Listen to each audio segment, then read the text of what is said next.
In the vast and infinite expanse of the heavens, where divine mysteries intertwine with human perception, a realm beyond our comprehension exists. It is here, amid the blinding radiance of celestial power, that a throne of unimaginable majesty stands. Around it, seated upon their own golden thrones, are 24 figures, veiled in wisdom and cloaked in eternity. Who are they? What role do they play in the grand cosmic order? He roared against the jagged rocks of Patmos, a lone island exiled from the rest of the world. Under a sky littered with stars, a man stood motionless, eyes closed, listening, not to the waves, but to something beyond. John, the last living apostle, had spent years in solitude, yet this night was different. A sudden rush of wind, though no storm brewed, a light, though no sun had risen, and then a voice, like a trumpet, calling his name. "Come up here!" Before he could breathe, the world around him dissolved. The cold stone beneath his feet, the salty wind, even the weight of his own body, gone. He was pulled into the heavens, higher than any mountain, beyond the stars, past time itself. A veil lifted, and before him a sight so overwhelming that human words failed. A throne, not just any throne, but the throne. It was not made of gold or silver, nor did it rest on the foundations of the earth. It existed as pure light, shifting like a living flame, shining like gemstones of unfathomable brilliance, jasper, carnelian, emerald. Around it a rainbow, not of mere colors, but of radiant energy, encircling the divine seat like a never-ending promise. John fell to his knees, his mortal eyes unworthy to behold such a sight. But there was more. Thunder rumbled. Lightning cracked through the space around him, yet there was no sky, only an expanse of power stretching in every direction. 7 golden torches burned before the throne, flickering without fuel, their flames never diminishing. He recognized them at once, the 7 spirits of God, the very essence of divine wisdom, understanding, counsel, might, knowledge, godliness, and fear of the Lord. But John's gaze was drawn further to something even more mysterious. Khan too, surrounding the throne, seated upon their own thrones of radiant gold, were 24 figures. They were not motionless statues, nor ethereal phantoms. They were alive, elders of indescribable presence, robed in the purest white, crowned with shimmering gold. John dared not speak. He had seen kings before, Caesar, governors, high priests, but these were different. They did not carry the arrogance of earthly rulers. Their posture was not one of dominion, but of reverence. One by one they moved. Without hesitation they rose from their thrones, removing their golden crowns, symbols of authority, of victory, of reward. And then, as if in one synchronized motion, they cast their crowns before the throne. Their voices, powerful, unwavering, and filled with awe, rang out like a chorus across eternity. "You are worthy, O Lord, to receive glory, honor, and power, for you have created all things, and by your will they exist and were created." Their words echoed through the endless expanse, resonating beyond time itself. This was no mere gesture. It was a declaration of submission, of gratitude, of absolute recognition that all authority, all victory, all existence belonged to the one seated upon the throne. John's mind reeled. Who were these elders? They were not angels. Angels do not sit upon thrones, nor are they crowned. They were not ordinary men. No mortal had ever stood so close to the divine presence. Were they the patriarchs? The 12 tribes of Israel and the 12 apostles, standing as representatives of God's covenant with man? Or were they something more, beings beyond human history, chosen before the foundation of the world to bear witness in this sacred council? There was no answer, only worship. As John struggled to grasp what he was seeing, a new sound filled the air. A sound unlike any earthly melody, a sound of wings, of motion, of voices crying out from creatures he could scarcely comprehend. But before he could turn, before he could see, the vision unfolded further, dragging him deeper into the mysteries of the divine. He struggled to comprehend the grandeur before him. The 24 elders remained in eternal reverence, their golden crowns scattered at the base of the throne, a symbol of absolute surrender. But even as their voices echoed through the celestial expanse, a new presence emerged, one that filled the very air with power. A tremor ran through the throne room, not of destruction, but of anticipation. Then, from the heart of divine radiance, something stirred. A movement, a form, something that had been there all along yet remained unseen. And then John saw them, the 4 living creatures. Each one stood at the very edge of the throne's brilliance, their bodies covered in eyes that blinked and watched in every direction, seeing past time and space, beholding both past and future. Their wings beat with a rhythm that was not of this world, a sound that was neither thunder nor wind, but something deeper, an eternal pulse, a heartbeat of creation itself. The first creature, like a lion, exuded dominion and strength, a kingly authority beyond mortal reign. The second, like an ox, bore the patience and endurance of divine service. The third, like a man, reflected wisdom and divine image. The fourth, like a flying eagle, carried swiftness, vision and transcendence over all things. And they spoke, not as men nor as angels, but as something far greater. Holy, holy, holy is the Lord God Almighty, who was and is to come. Their voices were not mere sounds, but waves of raw power, shaking the very foundation of existence. As they cried out, the 24 elders once again fell prostrate, their very presence overwhelmed by the weight of divine glory. John could barely withstand it. Every fiber of his being screamed in the presence of such holiness, and yet he remained, held together by a force beyond human comprehension. He was not merely observing a vision, he was standing at the edge of eternity itself. But the mysteries did not end here. Just beyond the living creatures, something else moved. Something ancient, something that had long been spoken of, but never fully understood. John turned, and before him, something stirred in the celestial expanse, wheels endless and turning in every direction. Kan 4. The wheels did not rest upon the ground, nor did they follow any earthly pattern. They existed in perfect harmony with the throne, moving as the Spirit moved, neither turning nor hesitating. Each one was interlocked within another, a structure so intricate that it defied mortal logic. And all along their rims, eyes uncountable, watching, knowing, perceiving all things. John's breath caught in his throat. He had heard of these before, the wheels of Ezekiel's vision, the divine mechanisms that carried the very chariot of God. In a single moment he understood. These were not mere symbols. These were living, divine constructs, infused with intelligence, moving with purpose. They were the very instruments of God's omniscience and sovereignty, seeing all, reaching all, carrying out his will across the vastness of creation. And at the center of it all, the Spirit of the living God. The wheels did not move on their own. They followed the presence, the very breath of the Almighty, shifting in perfect unison with his divine will. Wherever the cherubim went, the wheels followed. Wherever the glory of the Lord was revealed, they moved in response. John had read of Ezekiel's vision, of the great storm and the fire, of the chariot that descended upon the prophet by the river Chebar. But now he was not reading. He was standing in that very reality, witnessing firsthand the living manifestation of divine power. And then he felt it, a pull, a summons.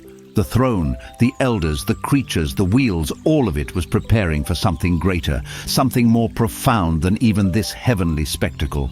The seals had yet to be broken. The scroll had yet to be opened. And before John could fully grasp what was coming next, the Lamb appeared. His mind struggled to comprehend the grandeur before him. The 24 elders remained in eternal reverence, their golden crowns scattered at the base of the throne, a symbol of absolute surrender. But even as their voices echoed through the celestial expanse, a new presence emerged, one that filled the very air with power. A tremor ran through the throne room, not of destruction, but of anticipation. Then, from the heart of divine radiance, something stirred. A movement, a form, something that had been there all along, yet remained unseen. And then John saw them, the 4 living creatures. Each one stood at the very edge of the throne's brilliance, their bodies covered in eyes that blinked and watched in every direction, seeing past time and space, beholding both past and future. Their wings beat with a rhythm that was not of this world, a sound that was neither thunder nor wind, but something deeper, an eternal pulse, a heartbeat of creation itself. The first creature, like a lion, exuded dominion and strength, a kingly authority beyond mortal reign. The second, like an ox, bore the patience and endurance of divine service. The third, like a man, reflected wisdom and divine image. The fourth, like a flying eagle, carried swiftness, vision, and transcendence over all things. And they spoke, not as men nor as angels, but as something far greater. Holy, holy, holy is the Lord God Almighty, who was and is to come. Their voices were not mere sounds, but waves of raw power, shaking the very foundation of existence. As they cried out, the 24 elders once again fell prostrate, their very presence overwhelmed by the weight of divine glory. John could barely withstand it. Every fiber of his being screamed in the presence of such holiness, and yet he remained, held together by a force beyond human comprehension. He was not merely observing a vision, he was standing at the edge of eternity itself, but the mysteries did not end here. Just beyond the living creatures, something else moved, something ancient, something that had long been spoken of but never fully understood.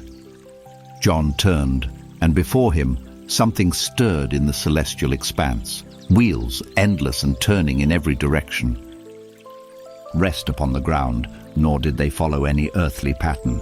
They existed in perfect harmony with the throne, moving as the Spirit moved, neither turning nor hesitating.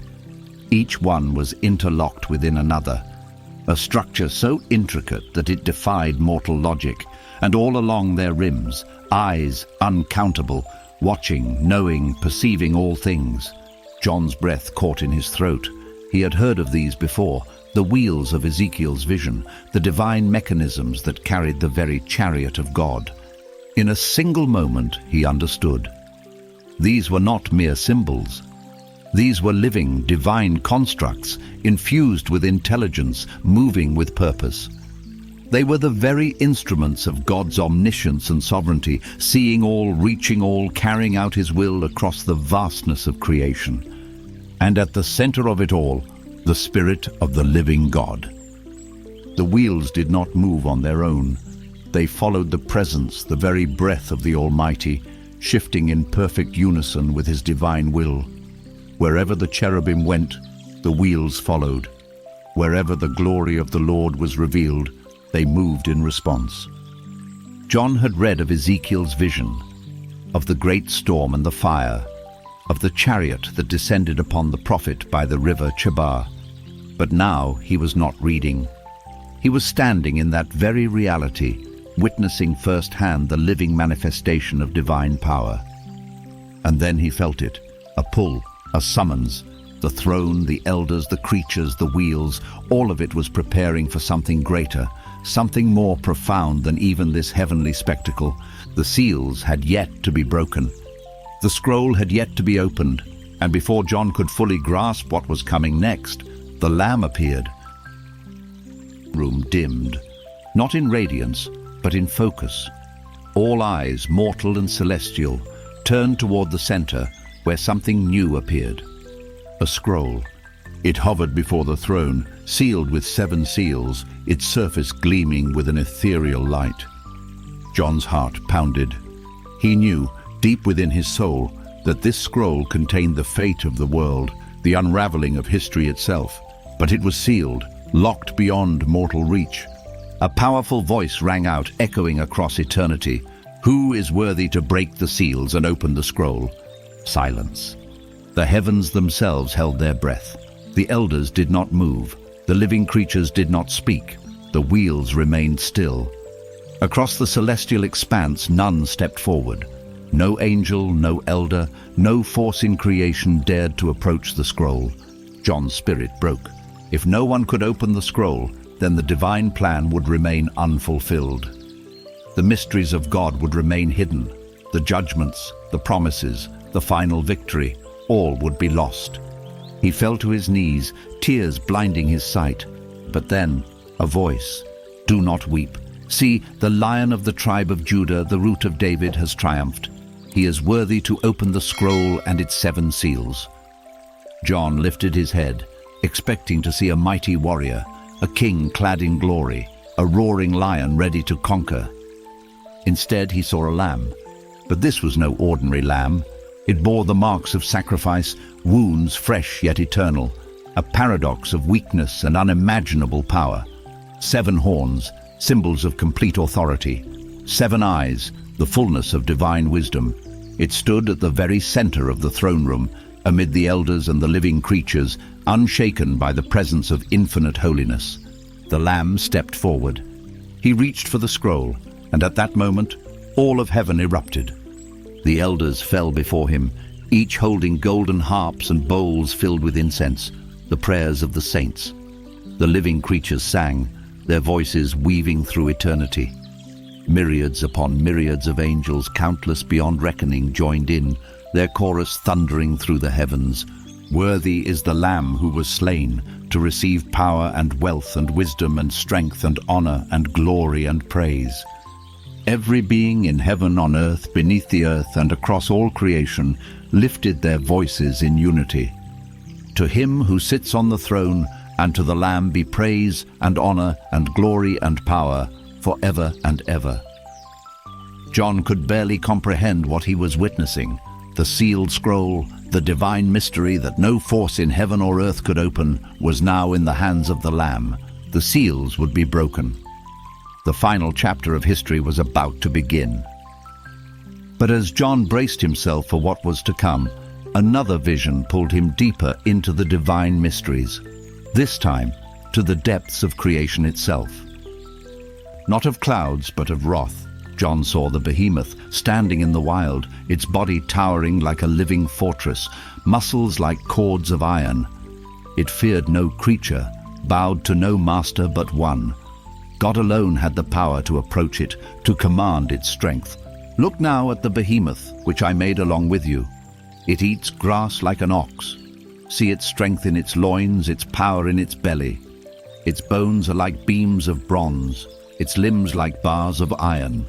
No man can stand against it, yet I hold it in my hand. But even Behemoth, mighty as it was, paled in comparison to what came next. John turned and saw Leviathan. It rose from the depths, a being of scales like impenetrable armor, eyes burning like fire, breath igniting the very air around it. The seas churned as it moved, waves crashing in chaos. Can you pull in Leviathan with a fishhook? Can you tie down its tongue with a rope? Can you pierce its hide or subdue it? No. It laughs at the weapons of men. It stirs the deep like a boiling cauldron, leaves a shining wake behind it. Nothing on earth is its equal, a creature without fear. John could feel its presence even in the vision, a raw, untamed force, a being untouched by human control. It was the chaos of creation, the untouchable fury of the deep. And yet, even Leviathan answered to the Almighty. The vision shifted, the ground beneath John seemed to tremble, and suddenly a courtroom emerged, a place of judgment, where divine justice was absolute. He saw Job, a man once strong, now reduced to sorrow, questioning the fairness of God. He had demanded answers, sought to plead his case before the Almighty. But instead of receiving explanations, he was met with something far greater, a revelation of who God truly is. Where were you when I laid the earth's foundation? Tell me if you understand. Who marked off its dimensions? Who shut the sea behind doors when it burst forth from the womb? Have you given orders to the morning or shown dawn its place? Can you bring forth the constellations in their seasons? Do you command the lightning? Tell me if you know all this. Job fell silent. John watched as the suffering man, once so desperate for answers, now realized that no explanation was needed. He was not God. He was not the designer of creation. He did not control Behemoth. He did not command Leviathan. He did not hold the heavens in place. And so he repented. I spoke of things I did not understand, things too wonderful for me to know. My ears had heard of you, but now my eyes have seen you. Therefore, I despise myself and repent in dust and ashes." The storm faded. The courtroom dissolved. The ground beneath John steadied. He had seen much: the throne, the elders, the living creatures, the scroll, the lamb, the beasts of old, the reckoning of Job. But something told him this vision was far from over. There were still greater mysteries to come. But the air remained thick with divine presence. The ground beneath John seemed suspended between the heavens and the abyss. And then, as if space itself trembled, he saw Lucifer, not as a twisted monster or a serpent crawling in the dust, but in his first form, the radiant being he once was. He shone like a morning star, his form more majestic than anything John had ever seen. His presence carried beauty, intelligence, and a power that once stood second only to the Almighty. John knew his name: Lucifer, Lightbringer, the anointed cherub who covered the throne of God. But something was wrong. Though his form still gleamed, it was hollow.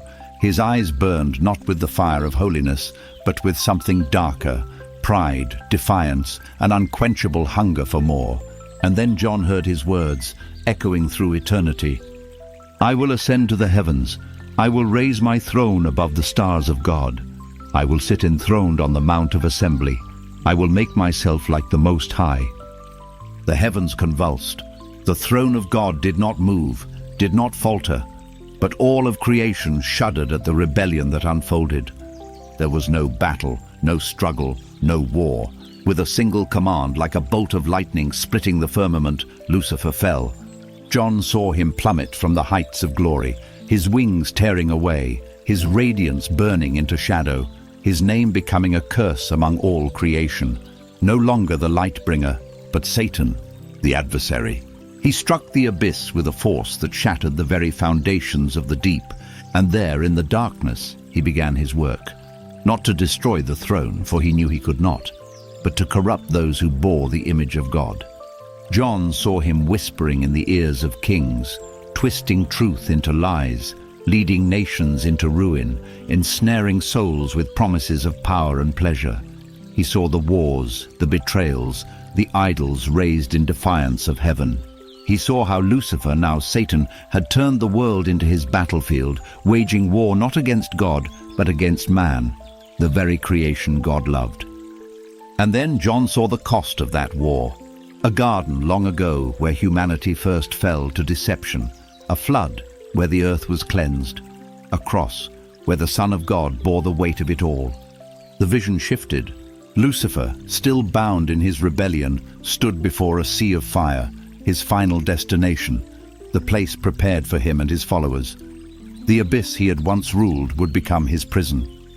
And yet, even knowing his fate, he did not kneel. Pride had consumed him utterly. John's heart pounded. He had seen the throne of God, the majesty of the elders, the unfathomable creatures of heaven, but here was the greatest tragedy: a being once closest to God, now furthest from grace. The vision rippled again, pulling him away from the abyss, past the burning star of the fallen one, into a new realm. And there he saw fire once more, but this time it did not consume. It burned with holiness, not destruction.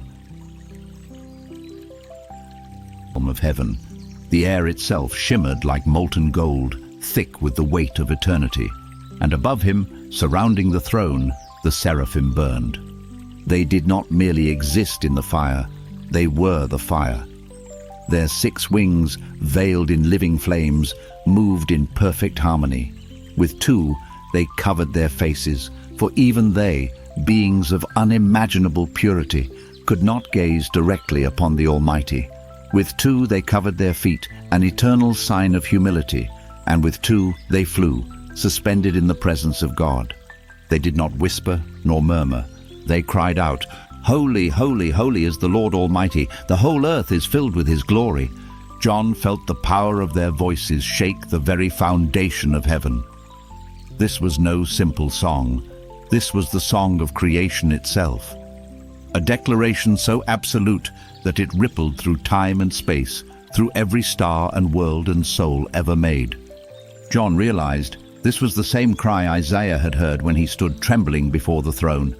And just like Isaiah, John saw something else. A burning coal, glowing with divine fire, lifted from the heavenly altar. A seraph, moving with purpose, took it in tongs and brought it forward. John felt his breath hitch. The fire was coming toward him. "Your lips must be cleansed," the seraph spoke, its voice like rushing waters and roaring flames combined. The coal touched him, a searing pain, not of flesh, but of spirit. A cleansing that burned away every impurity, every unworthy word ever spoken, every thought that did not align with the holiness of God. John gasped. The fire did not consume, it purified. And then a question from the throne itself. Whom shall I send, and who will go for us? The question did not need an answer. The answer had already been written into John's soul. His voice, weak yet unwavering, rose in response. "Here am I, send me." And then darkness. Not an end, but a transition. The visions had not ended. The revelations were not complete. John braced himself. He had seen heaven's throne, the fall of Lucifer, the fire of the seraphim, but what lay ahead would shake the very foundation of the world itself. The fire of the seraphim faded, but its presence lingered within John's very soul. He had seen the throne, the elders, the living creatures, the Lamb, the fall of Lucifer, and the burning ones who never ceased crying out in worship. But now his vision shifted again, this time to a figure cloaked in mystery. A man. Or was he?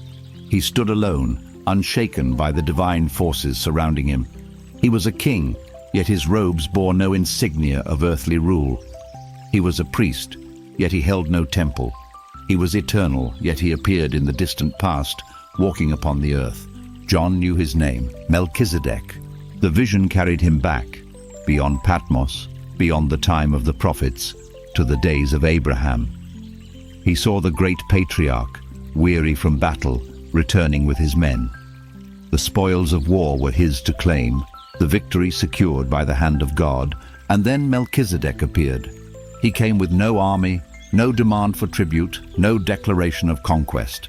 Instead, he brought bread and wine, a sacred offering, a foreshadowing of a greater covenant yet to come. John watched as Abraham, the father of nations, bowed before this priest-king. He gave him a tenth of all he possessed, a gesture not of custom, but of recognition. Melchizedek was no ordinary ruler. He was a being of divine mystery, a figure who had no recorded beginning, no known genealogy, no traceable end. He is without father or mother, without genealogy, without beginning of days or end of life. Like the Son of God, he remains a priest forever. John's heart pounded. This was no mere historical encounter. Melchizedek was a shadow of something greater. His priesthood was not of Aaron, not of Levites, not of earthly origin. It was a heavenly order, one that would never pass away. John saw the connection, the Lamb, the sacrifice, the eternal high priest. Melchizedek's offering of bread and wine was a whisper of what Christ would fulfill in his own body and blood. Then the vision shifted once more. Melchizedek faded into eternity, and John's eyes were drawn not to a man, but to an angel who carried both judgment and deliverance in his wake. The mysteries of the Bible are not simply riddles to be solved, but invitations, calls to wonder, to question, and to seek. For in the seeking, perhaps, we draw closer to the divine,